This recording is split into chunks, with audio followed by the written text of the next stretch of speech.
Ora, vivam, sejam bem-vindos à primeira das 7 conversas improváveis que o público vai organizar ao longo desta última semana da campanha eleitoral. São improváveis porque, enfim, saem um pouco daquilo que é o registro normal da campanha. Nós convidámos 7 dos nossos colunistas para poderem discutir com algum tempo, com alguma profundidade, procurando substância, ideias, leituras do passado e visões do futuro, e, portanto, a improbabilidade tem mais a ver com o facto de não haver, muitas vezes, na campanha frenética que nós normalmente temos para olhar para estas outras questões com muita e com outra densidade. Portanto, eu queria, em primeiro lugar, agradecer ao João Ferreira e queria agradecer também ao José Pacheco Pereira, nosso colunista de há muitos anos, que servirá aqui, enfim, funcionará aqui como papel de anfitrião. É ele que vai dirigir esta conversa. Eu queria agradecer muito a ambos por estarem aqui. Espero que seja uma conversa interessante, vai ser de certeza absoluta e frutuosa, e espero também que os nossos leitores que nos vão assistir através de vídeo, nos vão ler depois na nossa edição online ou de papel, sejam também, sintam a utilidade desta nossa iniciativa. Muito obrigado e boa conversa. Bom, é suposto eu começar. Eu queria cumprimentar a todos e, em particular, o João Ferreira, e para fazermos esta conversa, esta discussão, se quiser. Eu tenho já pronunciado algumas vezes sobre a sua campanha. Eu acho que a sua campanha tem um mérito essencial, que é uma campanha sóbria e que não se afasta muito das propostas do seu manifesto. O seu manifesto para as eleições presidenciais vai ser uma base importante desta conversa. Mas antes disso, eu queria lhe fazer uma pergunta muito direta, que depois me vai ajudar a desenvolver a discussão. E essa pergunta é muito simples. Nós temos que considerar que nestas eleições há 3 candidaturas que correspondem um pouco à ideia daquilo que é a esquerda. A sua, a de Marisa Matias e a de Ana Gomes. Eu gostava que me dissesse qual é o ponto essencial da sua candidatura que não é ou não está contido no programa das 2 outras candidatas. Viva, boa tarde. Antes de mais, quero saudar o José Pacheco Pereira e aqueles que nos seguem. Eu diria que a definição de um candidato a Presidente da República tem de ir necessariamente além de uma arrumação do tipo da que tende a ser feita quando arrumamos os candidatos em esquerda e direita. Eu acho que há outras coisas que são importantes e que definem uma candidatura. No que toca à minha candidatura, eu creio, tenho tido a ocasião de o dizer por mais do que uma vez, acho que tem particularidades que a tornam única e distintiva face a outras candidaturas, e nomeadamente àquelas que referiu. Ela adota como referencial um documento, que é a Constituição da República Portuguesa, o projeto de desenvolvimento que nela está vertido, e poder-me-á dizer, bom, outros candidatos não enjeitariam em afirmar, partilhar o amplo leque de direitos, liberdades e garantias, de direitos políticos, económicos, sociais, culturais, ambientais, contidos na Constituição. Mas eu acho que a Constituição, ao ter este acervo, que eu acho que é intrínseco da democracia, quer dizer, não existe democracia sem este acervo de direitos nestas 4 dimensões: política, económica, social, cultural, que eu acrescentaria também uma dimensão ambiental, que a Constituição acolhe. Eu acho que há uma segunda parte, digamos assim, da Constituição, que é tão ou mais importante do que esta, ou igualmente importante, não mais, mas igualmente importante, que é, digamos que a sua vertente programática, ou seja, aquilo que permite dar conteúdo efetivo, na visão que foi de quem a fez, aquilo que permite dar conteúdo efetivo a estes direitos. Eu tenho dito algumas vezes, nós não há desenvolvimento, não há democracia sem direitos, mas também não há direitos sem desenvolvimento. Se nós não assegurarmos a base material sólida de desenvolvimento do país, que nos permita dar conteúdo aos direitos, eles bem que podem estar nas páginas da Constituição. Será extremamente difícil que sejam uma realidade na vida de todos. Ora, nesse projeto de desenvolvimento, que eu quero que dê sustentação a todos e a cada um dos direitos políticos, económicos, sociais, culturais e ambientais, entram aspectos que eu assumo, cuja importância eu assumo e que são distintivos face a outras candidaturas. Por exemplo, os desígnios da soberania e da independência nacional. A importância que assumem esses desígnios quando pensamos numa política económica, no planeamento económico, numa política agrícola, numa política industrial, numa política comercial. E a Constituição fala de tudo isto. Dispõe objetivos para todas e cada uma destas políticas, assumindo em cada uma delas e de uma forma geral estes desígnios da independência e da soberania nacional como desígnios essenciais. Eu não vejo estes desígnios serem assumidos por outras candidaturas. Existiriam, não quero esgotar, porque existiriam seguramente outros aspectos que poderíamos abordar.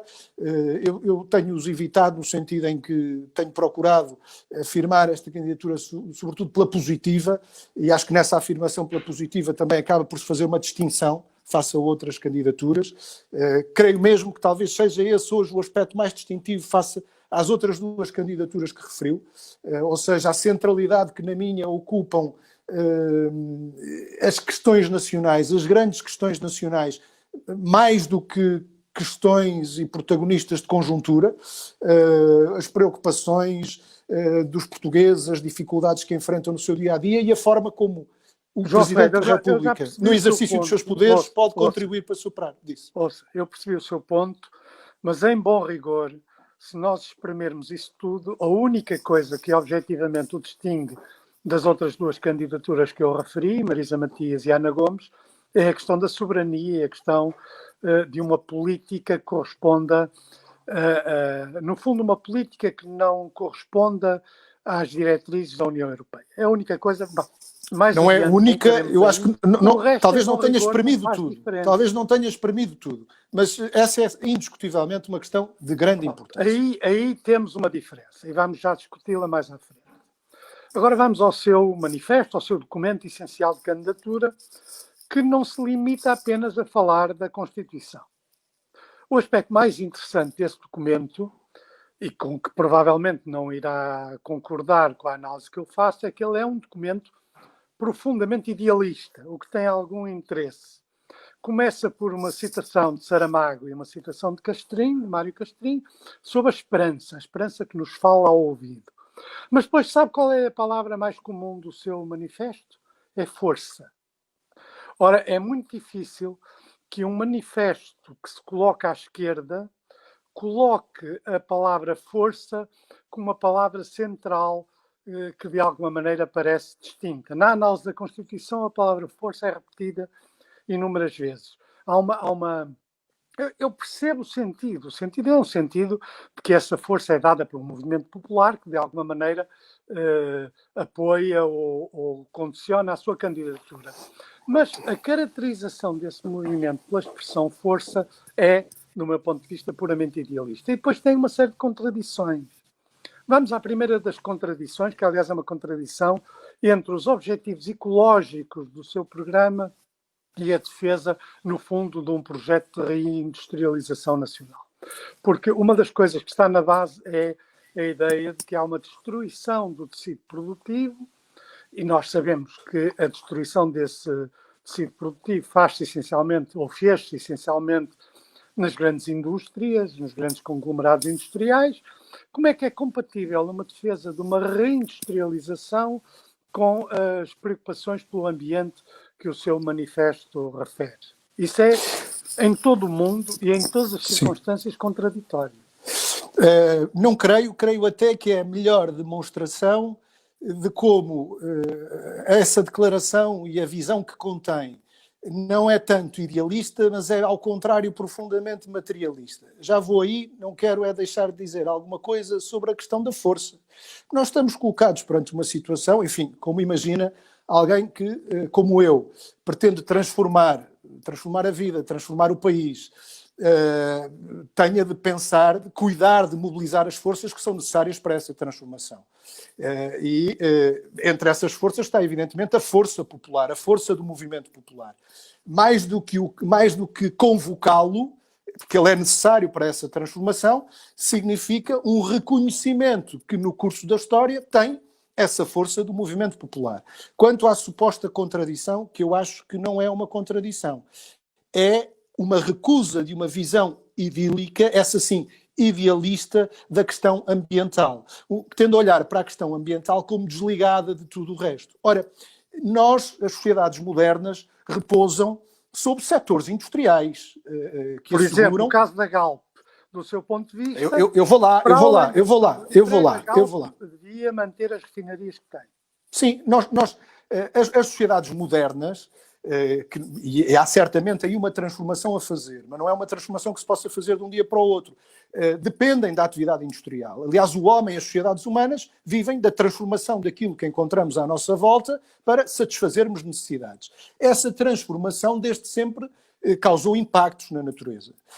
Nós precisamos, em dados períodos históricos menores, em períodos históricos como aquele que estamos a viver, são impactos brutais que podem, em última instância, pôr em causa equilíbrios ecológicos sobre os quais repousa a vida na Terra, tal como a conhecemos.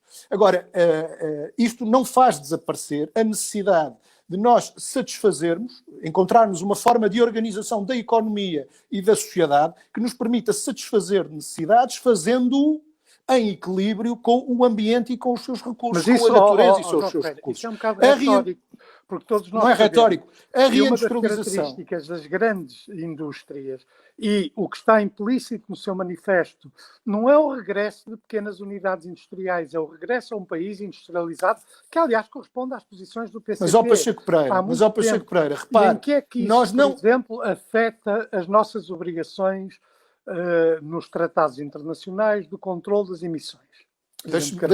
Deixe-me só concluir esta ideia. Nós não deixamos de depender de indústria pesada, por exemplo. Agora, a questão há uma questão primeira que é o desenvolvimento científico e tecnológico abre-nos possibilidades, meios, recursos de diminuir significativamente o impacto desse tipo de indústrias. Em que áreas da indústria pesada é que nós deveríamos Deixe-me desenvolver a ideia. Só para clarificar. Deixe-me só concluir esta ideia. Pesada deveríamos apostar. No processo de reindustrialização que defendo e que é necessário, ele tem de ser feito em moldes que tenham em conta a minimização dos impactos dessa indústria sobre a natureza. Nós não vamos pensar numa reindustrialização feita nos mesmos moldes em que foi feita a industrialização há um século atrás. E indústria pesada. Não, nada disso. Exatamente o contrário. Nós estamos confrontados com a necessidade, uma das coisas que nos trouxe o neoliberalismo, foi um alargamento perfeitamente insustentável dos ciclos de produção e de consumo. Nós hoje temos fluxos de energia e de matéria associados à satisfação de necessidades básicas que são perfeitamente insustentáveis. Bens e produtos essenciais que eu e que o José Pacheco Pereira e que todos aqueles que nos estão a ouvir consumimos diariamente são produzidos... Deixe-me concluir, se faz favor. Okay. São produzidos... Cada vez, eu acho que esta conversa, por termos tempo, permite isto, que a gente possa expender um raciocínio do princípio ao fim. Bens e serviços essenciais que nós todos necessitamos são produzidos cada vez mais distantes de nós. Os impactos, percebemos hoje, os impactos ambientais são globais, nomeadamente no que toca à emissão de gases para efeito de estufa, porque a atmosfera não conhece fronteiras. Mas a visão liberal, a visão neoliberal que tem prevalecido, ao mesmo tempo que desindustrializou alguns países, concentrou a indústria noutros. Nós não deixámos de precisar daquilo que a indústria produz. Nós passámos a consumir aquilo que é produzido mais distante de nós e a somar aos impactos da produção os impactos de uma distribuição, de um transporte que é ele próprio gerador de poluição, de emissão de gases de efeito de estufa para a atmosfera. Uma das coisas que é necessário fazer, deixe-me concluir a ideia que eu já percebi. Um minuto. Não, porque é exatamente, eu situo-me antagonicamente face àquilo que aqui presumiu como a minha posição, que era a defesa da agricultura intensiva e da indústria pesada. Nós precisamos de, encurtando ciclos de produção e de consumo, dando um outro valor à produção e ao consumo locais, relocalizando unidades de produção e cadeias de valor, garantir uma mais adequada distribuição dessas cadeias de produção, dessas unidades de produção, por razões económicas e sociais, para criarmos emprego, para criarmos desenvolvimento, mas também por razões ambientais, porque estaremos em condições, se o fizermos, de darmos um outro peso no que toca à agricultura, por exemplo, não à agricultura intensiva, mas exatamente o contrário, à agricultura de mais pequena escala, valorizar a agricultura familiar e o seu papel no desenvolvimento do mundo rural, a unidades industriais que não têm de ter a dimensão que hoje têm muitas delas. E, portanto, perceba que isto não é contraditório, pelo contrário. Não, o problema é que isso é em grande parte abstrato. Quando nós falamos de desindustrialização em Portugal, falamos de quê? Falamos da desaparição das grandes unidades produtivas, na Quimigal, na Lisnave, a indústria metalomecânica. Por exemplo, nós queremos investir na ferrovia. Nós queremos investir na ferrovia. Estamos a falar, por exemplo, de um investimento na ferrovia, que é um investimento estratégico do ponto de vista ambiental. Não, é esta coisa mesmo. Nós queremos investir na ferrovia. A ferrovia precisa de indústria.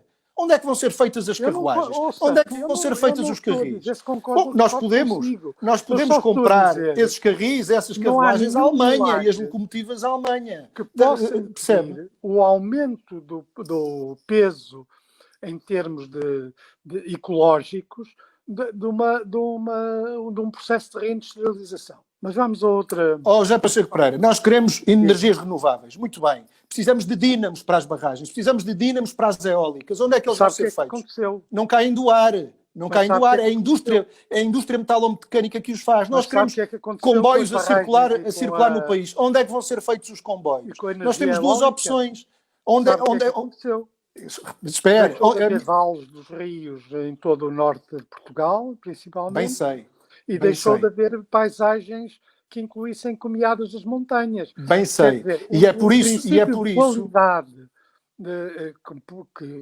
da vida e do ambiente implica prudência. Eu não estou a dizer que se passe do 0 para o 100 ou vice-versa. Estou a dizer que essas coisas têm custos. E quando se apresenta no nosso caso, que tem pontos que de um certo ponto de vista, do meu ponto de vista, são contraditórios, não se pode escapar a esses custos. Mas eu espero ter-lhe demonstrado que não são contraditórios, porque eles conciliam uma preocupação económica e social com uma preocupação ambiental. Quando eu digo que quero comboios a circular no país, eu não me abstraio, não tenho a visão idealista, essa sim, de achar que os comboios caem do ar. Eles resultam de indústria metalomecânica pesada, que Portugal já teve. Que Portugal tem condições para voltar a ter, tem o saber ainda, apesar de tudo, ainda o saber fazer para poder produzir as composições que circulam nas nossas linhas. Muitas delas são já antigas, mas foram produzidas em Portugal ainda. Hoje, se quisermos comboios, deixe-me só concluir, se quisermos comboios, e se não criarmos as condições para termos esta indústria também, vamos comprá-los à Alemanha, onde a indústria não desapareceu, nem a indústria de comboios, nem a produção de dínamos para eólicas ou para barragens. Com a diferença que perdemos o emprego cá e o impacto ambiental é o mesmo, porque a atmosfera, não conhecendo fronteiras, fica lá tudo na mesma. Já percebi o seu ponto de vista nesta matéria. Vamos à pandemia e à situação do Covid. O PCP e o João Ferreira têm sido críticos, e são críticos também no manifesto, do uso do estado de emergência. A questão que eu queria colocar é como é que, sem o uso do estado de emergência, seria possível, em termos constitucionais, fazer uma grande parte dos confinamentos que são exigidos. Como é possível? Não é melhor do ponto de vista constitucional que haja um suporte no estado de emergência para muitas das medidas de confinamento? Creio que não. Creio que, do ponto de vista constitucional, há até um risco resultante da banalização de uma situação de exceção que tende a suspender preceitos constitucionais. Um exemplo concreto como é que era possível, por exemplo, fechar determinadas empresas, impedir... Como é que era possível sem o estado de emergência? Bom, acho em primeiro lugar nós termos uma visão abrangente das medidas que são necessárias de tomar para combater a pandemia. Há medidas que implicam restrições e condicionamentos, por exemplo, no que toca aos contactos sociais. Há outro tipo de medidas que não têm que ver diretamente com isso. Há medidas de natureza diversa. Como é que as impede ou trava sem aceitar que a Constituição tem medidas para isso, que são o estado de emergência. Nós conseguimos, no primeiro período de confinamento, se nós olharmos para os dados de que hoje dispomos, relativamente, por exemplo, à mobilidade da população, nós constatamos que nós tivemos uma redução muitíssimo significativa dos contactos antes de ser decretado o estado de emergência. Mas o estado de emergência foi decretado e depois levantado no momento em que, do ponto de vista do risco de transmissão, do número de casos de infectados, das cadeias, a situação era pior quando ele foi levantado do que quando foi decretado. Isto demonstra o quê, do meu ponto de vista? Que o estado de emergência não foi necessário para que a população aderisse voluntariamente a medidas de restrição e de condicionamento de contactos sociais que ela responsavelmente adotou. Dir-me-á, a situação hoje não é a mesma de março. Há exigências que se colocam, há situações de fadiga, é verdade. Eu creio, todavia, que além de um esforço persistente, pedagógico, de convencimento, de apelo à população à adesão a medidas, há também medidas mais severas, se quiser, de condicionamento de alguns contactos sociais, que eu creio que têm em legislação existente, nomeadamente no que toca à legislação sobre proteção civil e lei de bases de saúde, que dão o enquadramento necessário, adequado e suficiente para isso. João Ferreira, portanto, sem corrermos os riscos de banalizar o estado de emergência, com tudo o que isso implica de suspensão de direitos, liberdades e garantias agora e de exemplo para o futuro. Ouça. Que é uma coisa que eu não desvalorizo. Não, eu também não desvalorizo e não me parece que o estado de emergência, como tem sido aplicado, diminua significativamente direitos, principalmente direitos políticos, como se tem visto. O problema é este, é que como é que combate uma pandemia que está sem controle apenas por medidas pedagógicas de discurso, no fundo, de discurso político e social, sem medidas de restrição, que eu penso ser mais saudável aplicá-las com o enquadramento legal do estado de emergência. Já lhe respondi. Com a lei de bases da proteção civil, que as permite, algumas delas, com a lei de bases da saúde e com outras medidas, não desvalorizo esta parte, com outras medidas que são as de reforço da proteção da saúde das pessoas nos locais de trabalho, nos locais de convivência social, nos transportes públicos, nos equipamentos públicos, nos lares. Ou seja, há medidas que podem ser implementadas e que passam não apenas por equipamentos de proteção individual. Em alguns casos têm de passar por reorganização de processos, de metodologias, por exemplo, na indústria, nas fábricas. Eu dou-lhe razão em vários pontos que tem referido, um dos quais é que esta situação da pandemia agrava as desigualdades sociais, estou de acordo. E que, portanto, em muitos casos, mantém-se a funcionar empresas que não garantem as condições sanitárias aos seus próprios operários, aos seus empregados. Mas isso é um aspecto que justificaria uma discussão de per si e eu não tenho aí grande diferença em relação ao que diz, nem ao que dizem outros candidatos sobre essa matéria. Agora vamos ao papel da Constituição e uma das afirmações implícita no seu manifesto é que as Forças Armadas têm visto o seu papel constitucional pervertido. Isso é uma referência à OTAN, ou à NATO, como se quiser chamar, ou o que é que isso significa na prática? Sim, significa que aquela que é a missão constitucional das Forças Armadas, que é assegurar a defesa do território nacional, assegurar a independência nacional, de facto foi desviada para o alinhamento em missões, nomeadamente de cariz internacional, que não encontram nem justificação, nem respaldo naquilo que é o espírito e a letra da Constituição da República, designadamente no que toca à participação em missões de cariz agressivo da NATO, que, como sabemos, é algo que a Constituição da República preconiza no seu artigo 7º relativo às relações internacionais, uma dissolução dos blocos político-militares. Não houve... Há um ou outro caso que pode ser controverso e podemos discutir, como no caso das intervenções nos Balcãs.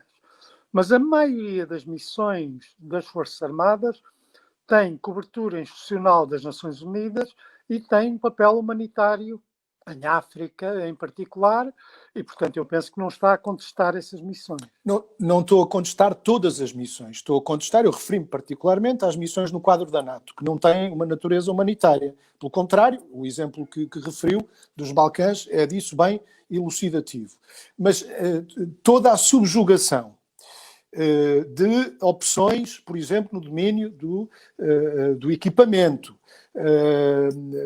das prioridades, no que toca a prioridades, pensadas não em função do que é essa missão estratégica das Forças Armadas, constitucionalmente atribuída de defesa do território nacional, de defesa da nossa independência, com os reflexos que isso tem, por exemplo, ao nível da nossa zona económica exclusiva, e a reorientação dessas prioridades, desses esforços, desse reequipamento para um quadro que é determinado, seja ao nível da NATO, seja em parte também ao nível da União Europeia, não tem contribuído para suprir carências que as Forças Armadas evidenciam e nem, como digo, para o cumprimento da sua missão constitucional. Inteiramente à realidade. Por exemplo, no que diz respeito à defesa da zona económica exclusiva, muitos dos grandes investimentos que foram feitos nas Forças Armadas têm esse objetivo. Mas, pronto, já percebi o seu ponto de vista. Agora, em bom rigor, tendo em conta até o papel que o Presidente da República tem em relação a estas matérias, entendo que Portugal deve sair da NATO. Sim ou não? É muito simples isto.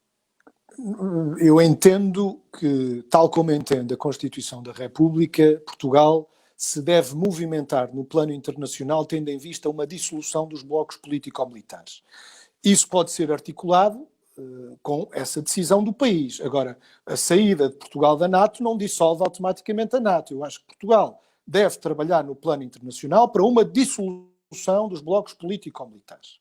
Portanto, Esse objetivo pode articular-se com uma decisão desse tipo. A resposta vai além daquilo que me pergunta, porque eu acho que também a Constituição vai além. Um aspecto de política externa, para além de uma questão de política interna, que é a pertença à aliança. Portanto, como Presidente da República, atuará no sentido de pôr em causa esta aliança que Portugal tem há muitos anos e que tem uma história complicada, não é por aí que eu vou, e depois, do ponto de vista internacional, combater a existência de blocos agressivos é outro aspecto de política externa que vamos discutir mais à frente.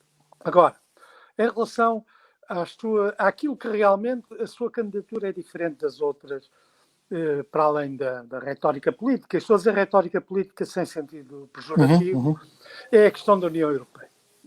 Do seu ponto de vista, Portugal deve sair da União Europeia? Nunca o afirmei, nem o defendo.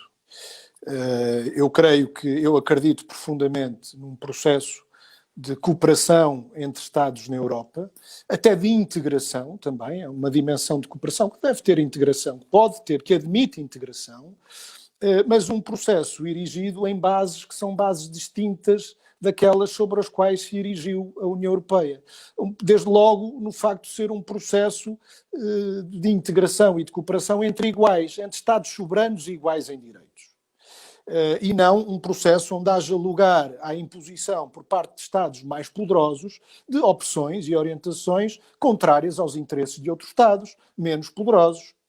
Creio que tem sido muito visível, aliás, temos marcas muito visíveis e profundas no curso da vida nacional nestas últimas décadas, que resultam da imposição a Portugal de orientações, de políticas, de caminhos que se vieram a revelar prejudiciais. Isso significa, João Freire, significa, percebi o seu ponto de vista, que não é contra que Portugal saia da União Europeia, o que entende é que o seu funcionamento gera desigualdades entre os Estados mais poderosos e os Estados menos poderosos, o que significa que no plano político, económico e social, Portugal é prejudicado pela presença na União Europeia. O Primeiro-Ministro dizia há não muito tempo que a Alemanha teve um bónus com o euro. Bom, a questão é que há quem pague esse bónus cotidianamente, há quem lhe esteja a pagar. Portanto, o seu esse bónus. Ouça, é a chamada bazuca, enfim, estas medidas são tomadas no contexto, que são medidas que em nada põem em causa muitas características da política geral da União Europeia e da Alemanha em particular. desse ponto de vista, essas medidas vêm com condições e limitações. Devem-se aceitar com essas condições e limitações ou não? Deixe-me explicar-lhe uma coisa. O funcionamento do processo de integração, os seus principais instrumentos, o mercado único, a livre concorrência no mercado único, a moeda única, as políticas comuns, têm sido, ao longo dos anos, instrumentos geradores de divergência. Creio aí que até há alguma concordância entre nós. Ou seja, têm promovido não a desejada e prometida convergência no progresso, a harmonização no progresso, mas um acentuar de desigualdades entre países. Moeda única, mercado comum, mercado único, livre concorrência entre partes desiguais no mercado único e as políticas comuns. Essa é a dinâmica natural do processo. Aliás, isso estava previsto. Estava previsto, por exemplo, quando se decidiu instituir uma política de coesão, num dado momento do processo de integração, cujo objetivo inicial era mitigar essas desigualdades, garantindo que elas não chegam a um ponto de ruptura, a um ponto insustentável. O orçamento da União Europeia, tipicamente, comporta essa dimensão de resposta a desigualdades que não podem atingir pontos de ruptura, pontos insustentáveis. Portanto, do seu ponto de vista, mas não são... a política de combate às desigualdades e a favor da coesão social da União Europeia existe, mas não é suficiente. Passa pelo orçamento, passa por instrumentos financeiros como o orçamento da União Europeia, que tem que ver reforçada a sua função redistributiva, mas não passa só por aí. Passa sabe também... O que é que isso significa? Significa que o orçamento português, que o Parlamento português deixou de ter capacidade orçamental, que é decidida fora de Portugal. Decisão, aliás... Mas essa é justamente uma das críticas que eu faço. Em Portugal, em nenhum lado. Mas essa é justamente uma das críticas que eu faço e na qual creio que convergimos. Ou seja, durante os últimos anos, eu diria na última década, criou-se um quadro de constrangimento tal à ação dos Estados, ao exercício de funções que os tratados não atribuem sequer à União Europeia, mas aos Estados, criou-se um quadro de constrangimento tal a partir da União Europeia que põe em causa, em última instância, a própria democracia, já no plano meramente formal, que um orçamento de Estado, cuja responsabilidade, de acordo com a nossa Constituição, é do Parlamento Nacional, é a Assembleia da República que o deve discutir, elaborar, aprovar. Tenha de ir, antes de ser discutido e votado pelos nossos deputados, tenha de ir ao carimbo prévio de uns burocratas de Bruxelas, diz muito do ponto de degradação a que se chegou no funcionamento deste processo de integração. E aí creio que é a área na qual estamos de acordo. O que eu estava a dizer sobre isso, e eu penso que isso é a única coisa que é a coisa central que distingue a sua candidatura das outras candidaturas de esquerda, chamemos assim. Simplesmente é preciso, talvez, mas isso é um problema seu e da sua candidatura, clarificar aquilo que, como Presidente, fará ou não fará sobre essa matéria, porque, como sabem, é uma matéria particularmente sensível. Eu guardei para esta fase final da discussão as questões que têm a ver com o PCP. O João Ferreira é militante do PCP, presumo que não fará aquilo que outros militantes partidários fizeram quando se candidataram à presidência da República, que é suspender a participação. Presumo que não fará. Não a suspendi até agora. Não, está bem. Está a perguntar no caso de vir a ser eleito. Imagino que ganha as eleições. Suspende ou não suspende? Não foi questão que não considerei até agora. Pronto, muito bem. Como militante do PCP, o João Ferreira é marxista-leninista. Sim. Muito bem. Ao menos aí está. Isso significa que é a favor de uma determinada ideia de revolução. O PCP apresenta-se como um partido revolucionário. Isso significa que o João Ferreira, como membro do PCP e marxista-leninista, defende um determinado conceito de revolução. Esse conceito de revolução tem características próprias.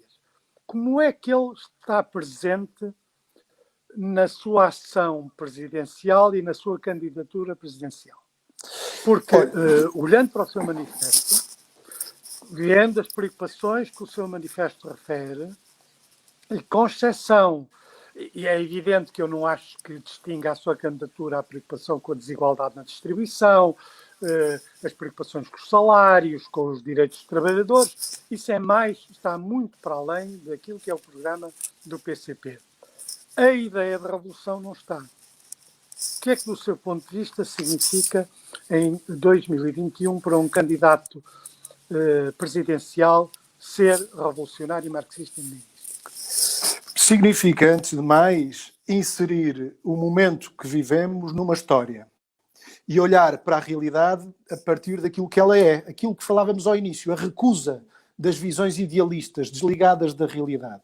A ideia que têm alguns protagonistas políticos de que a história começa no momento em que eles entram em cena. Ter essa noção da história, essa visão materialista da história é muito importante para quem, como eu, se pretende inscrever a sua ação no curso da história para a transformar.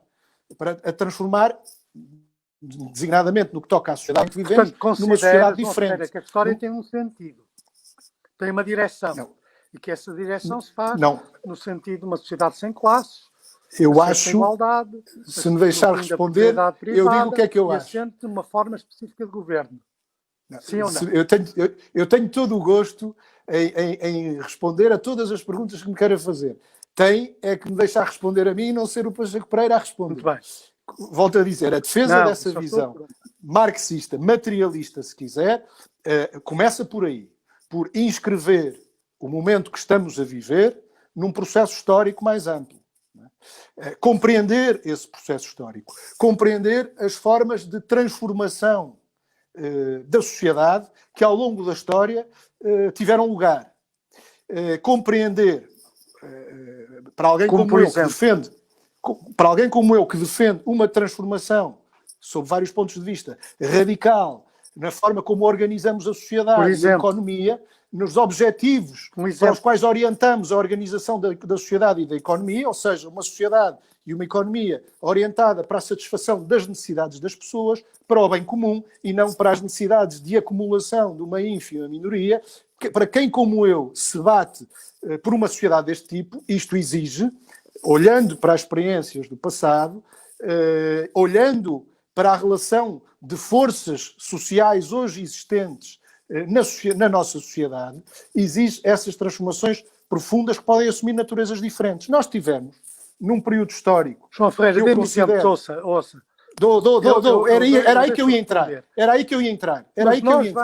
Nós vivemos ainda um período histórico. Que começa no século XIX e vai até hoje.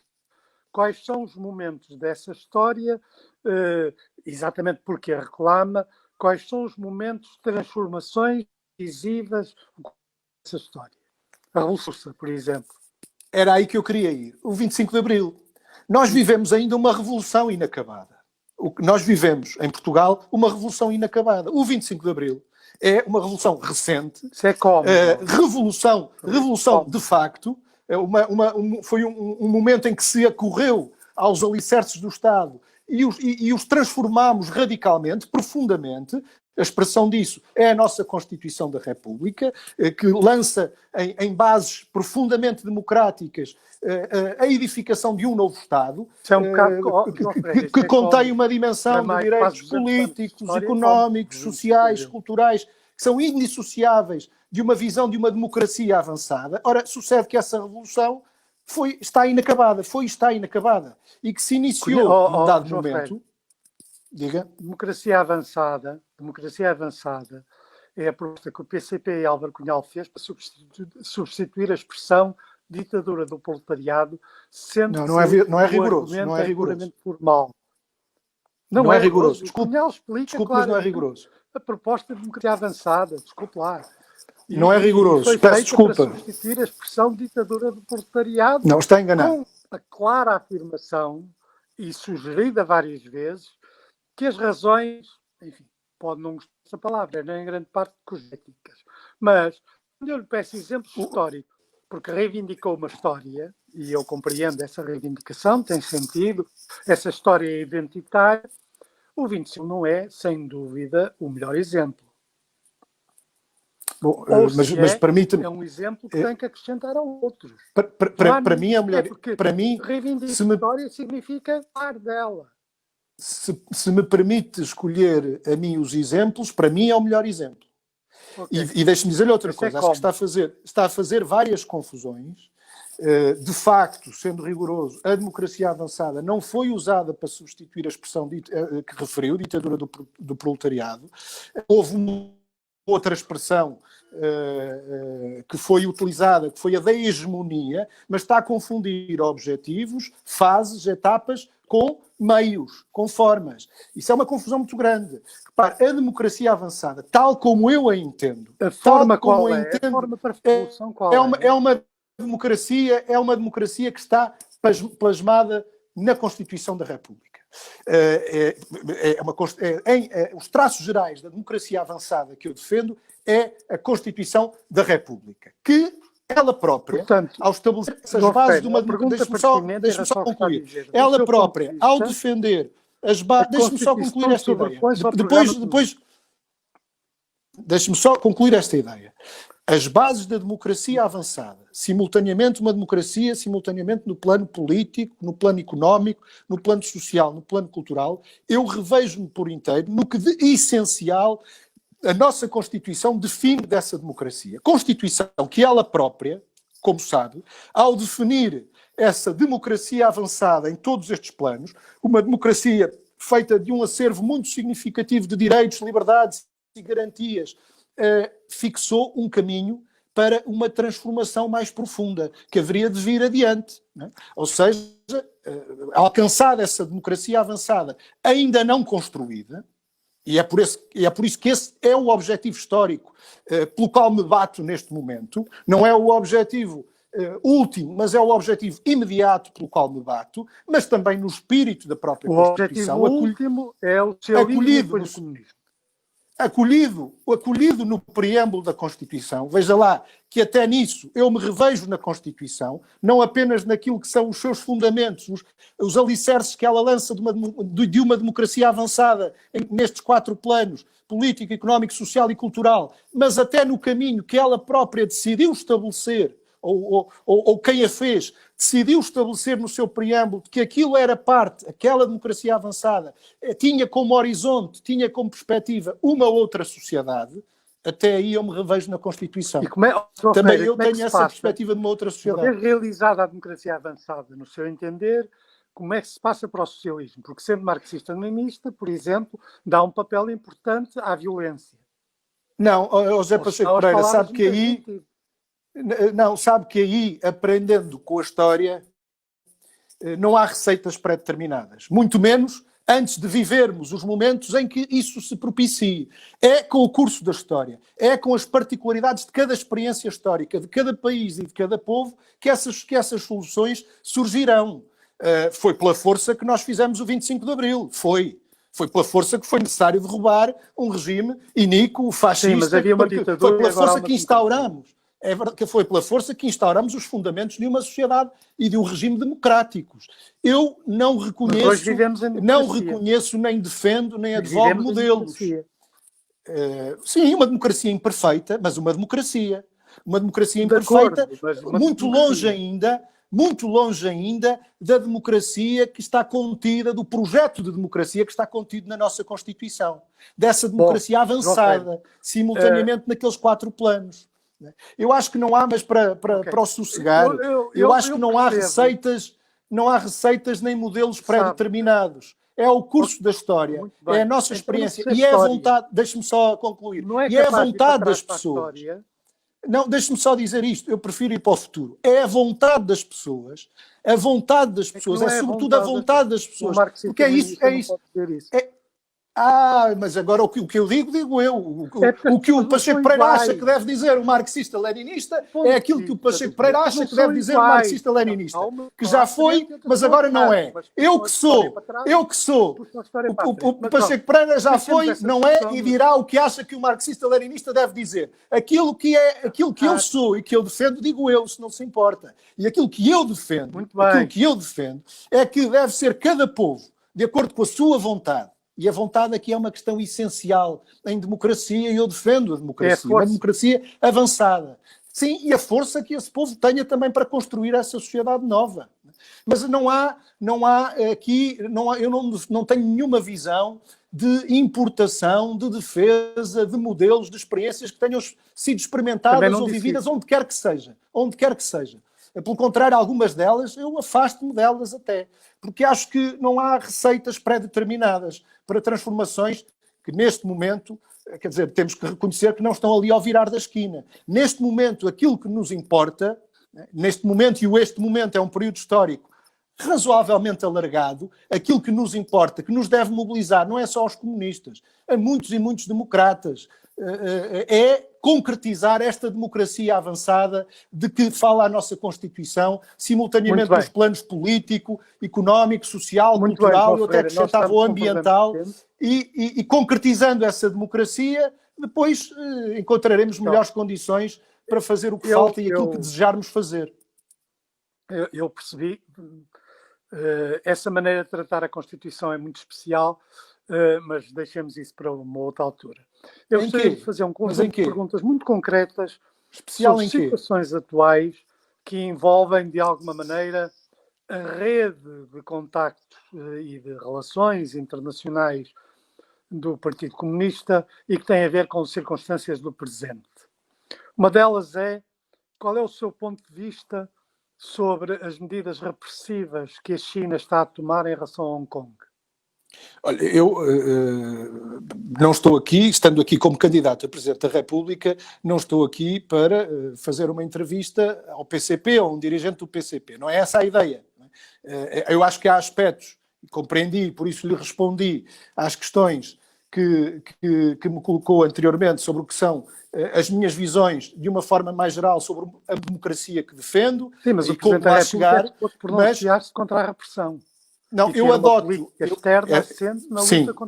Como Presidente da República, como candidato a Presidente da República, e eu situo-me na resposta à sua pergunta, na posição que eu entendo que um Presidente da República deve ter, como Presidente da República, eu revejo-me por inteiro no que são as disposições do artigo 7º da Constituição no que toca às relações internacionais. Mas não me respondeu se condena a Não, mas se me não interromper, eu respondo. Se me não interromper, eu respondo. Que são o respeito pela soberania e pela independência de cada Estado, o princípio da não ingerência em assuntos internos de outros Estados, o respeito pelo direito internacional, como regras de convivência, regras básicas de convivência entre as nações. Eu defendo que cada país deve livremente poder determinar o seu destino e defendo também... Mas isso não se aplica a Hong Kong. Defendo, não me interrompa, porque escusa de fazendo a informação... A afirmação, antes de eu concluir a resposta, verá que a afirmação é desnecessária. E defendo no meu país, como em todos os outros do mundo, porque também disso é feito o artigo 7º da nossa Constituição, os direitos humanos, que a nossa Constituição acolhe, a Declaração Universal dos Direitos Humanos. Eu defendo-os aqui, a todos, não tenho uma visão restritiva que alguns têm dos direitos humanos, instrumental que alguns têm dos direitos humanos, que são invocados normalmente de forma restritiva para atacar este ou aquele país, esquecendo outras realidades onde temos um caminho a fazer também no que toca ao cumprimento dos direitos humanos. Eu defendo por inteiro, na sua integralidade, quer essa Declaração Universal dos Direitos Humanos, quer o acolhimento que a nossa Constituição faz dele, quer aquilo que ela preconiza sobre o que devem ser as relações internacionais de Portugal e o papel que o Presidente da República deve ter nessas relações internacionais. Isso significa que o João Ferreira acrescentaria a sua voz a vários Presidentes da República e dirigentes governativos da Europa na condenação do envenenamento e da detenção do principal dissidente russo, Navalny.